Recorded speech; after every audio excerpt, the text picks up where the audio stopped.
प्रशांत कोरटकरच्या वादग्रस्त Rolls Royce गाडी संदर्भातली सर्वात मोठी माहिती, एक्सक्लुसिव्ह माहिती एबीपी माझाच्या हाती लागली आहे। प्रशांत कोरटकरच्या आलिशान आणि वादग्रस्त रोल्स रॉइस गाडीचा शोध पोलीस घेत आहेत। मात्र या गाडीची माहिती एबीपी माझानं शोधून काढली आहे। पिंपरी चिंचवडचे बांधकाम व्यावसायिक तुषार कलाटे यांच्याकडे ही रोल्स रॉइस गाडी असल्याचं समोर आलंय।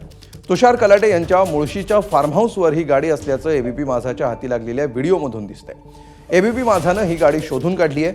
आता तरी सीआयडीला जाग येणार का, सीआयडी ही गाडी जप्त करणार का असा सवाल उपस्थित झालाय।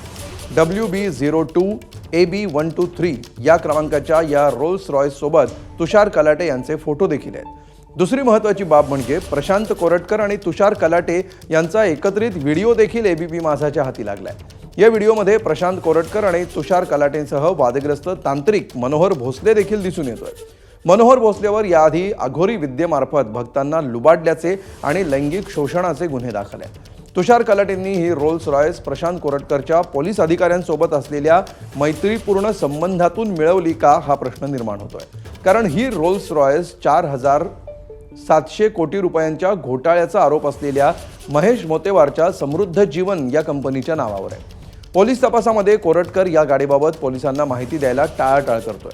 मात्र आता या गाडीचं गूढ एबीपी माझानं उलगडलंय।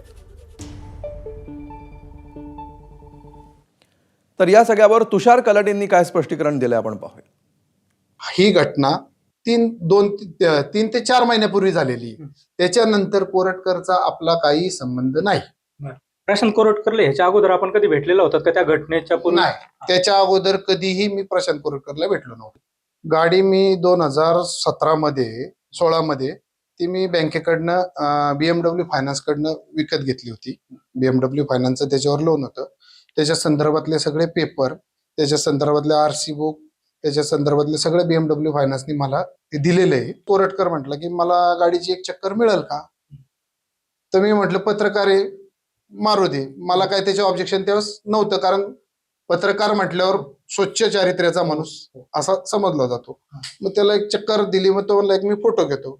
त्याच्या माणसानी ते एक फोटो घेतला त्याचा आणि तो रील त्यांनी त्याच्यावर टाकली। गाडीचा आणि त्याच्या गुन्ह्याशी, त्याच्या कृत्याशी लांब पर्यंत काहीही संबंध नाही।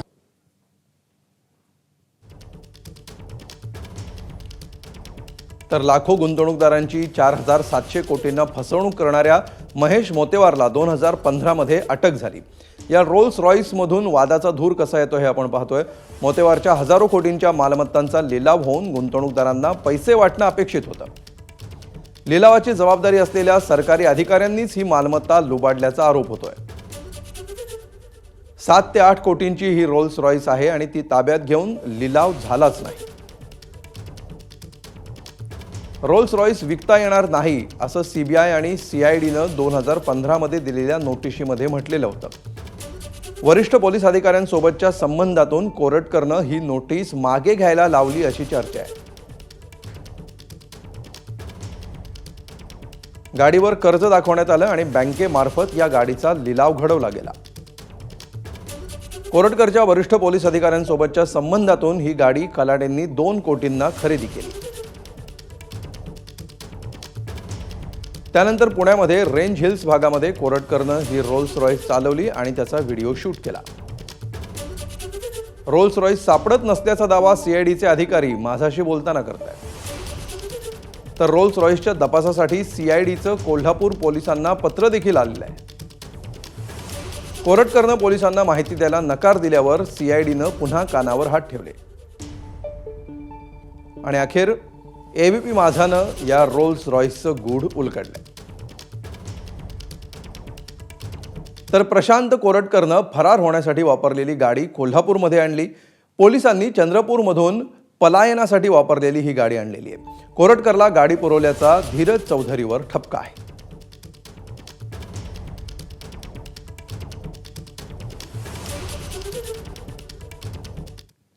पुढची बातमी नागपूरहून। काँग्रेस प्रवक्ते अतुल लोंढे यांच्यावर मानहानीचा गुन्हा दाखल झालेला आहे। कोरटकरनं नाव घेतलेल्या पडवीकरचा मुख्यमंत्र्यांशी त्यांनी संबंध जोडलेला होता आणि नागपूर भाजपनं लोंढेंविरोधात तक्रार दाखल केली होती।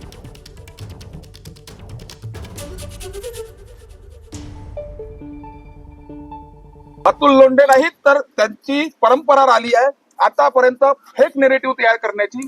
प्रत्येक वेळेस ते फेक नेरेटिव्ह करून दंगली घडवणे, जातीमध्ये भांडणं लावणे, सोबत महापुरुषांचा सुद्धा अपमान करणे, हे आतापर्यंत काँग्रेसचं सर्व इतिहास आहे. त्या इतिहासाच्या पावलावर पाऊल देऊन अतुल लोंढे हे प्रवक्ते चाललेले आहेत.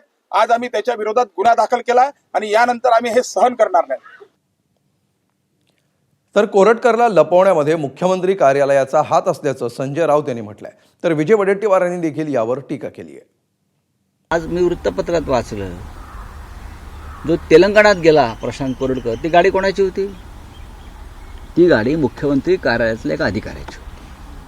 म्हणजे प्रशांत कोरटकरला वाचवण्यात, लपवण्यात मुख्यमंत्री कार्यालयाचा हात आहे ना. आपणच दिल्यात बातम्या असत्या. आता त्याला अशा महाराजांचे अवमान करणाऱ्याला जर पोलीस प्रोटेक्शन देत असेल तर सरकार हे छत्रपती शिवरायांचा अवमान करण्याचे साथीदार आहेत, त्यांचे सोबती आहेत, हा मेसेज जाईल. त्यामुळं आम्ही विचारू की त्याला कुठल्या हलतीत पोलीस प्रोटेक्शन देता कामा नये. तो महाराष्ट्रद्रोही आहे. महाराष्ट्रद्रोह्याला महाराष्ट्रात राहण्याचा अधिकार नाही. त्याला महाराष्ट्राच्या बाहेर राहिलं पाहिजे. तो महाराष्ट्रात फिरता कामा नये. एबीपी माझा, उघडा डोळे बघा नीट.